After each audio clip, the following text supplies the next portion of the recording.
ငါမလုံနိုင်ဘူး no ဆိုတဲ့စကားလေးတစ်ခွန်းအတွက်အကြောင်းပြချက်တွေအရှိကြီးပေးနေမိတော့လားဗျအဲ့ဒီလိုအကြောင်းပြချက်တွေအများကြီးပေးနေတာယဉ်ကျေးတာမဟုတ်ပါဘူးစိတ်ထဲမှာတန်ရာရဘူးတဲ့လက္ခဏာတစ်ခုပါသူများအထင်လွဲခံရမှာ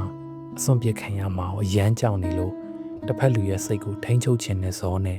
အကြောင်းပြချက်တွေအများကြီးပေးပြီးစကားတွေအများကြီးပြောနေမိတာပါဒါပေမဲ့ကျွန်တော်တို့လစ်လျူရှုခဲ့မိတဲ့အမှန်တရားခမ ्या ကိုအထင်လွဲဖို့ဆုံးဖြတ်ထားတဲ့သူဆိုရင်ဘလောက်ပဲရှင်းပြခမ ्या ကိုနားလည်ပေးမှာမဟုတ်ပါဘူးတကယ်နားလည်ပေးမဲ့သူဟာရှင်းမပြလဲနားလည်ပေးပါတယ်နောက်ဆိုရင်မရဘူးမလုံနိုင်ဘူးဆိုတာလေးနဲ့ပဲလုံလောက်ပါတယ်တကယ်တော့ရှင်းပြရမယ်ဆိုရင်တော့ခက်တူတူလေးရှင်းပြမယ်ဆိုလည်းရပါတယ်ကိုယ့်ရဲ့စိတ်အေးချမ်းမှုအတွက်ကိုမလုံနိုင်တဲ့အရာတစ်ခုကိုတရက်ခံလို့အစစ်ဆေးခံပြီးတော့အကြောင်းပြချက်တွေပေးနေစရာမလိုပါဘူးနောက်တစ်ခါ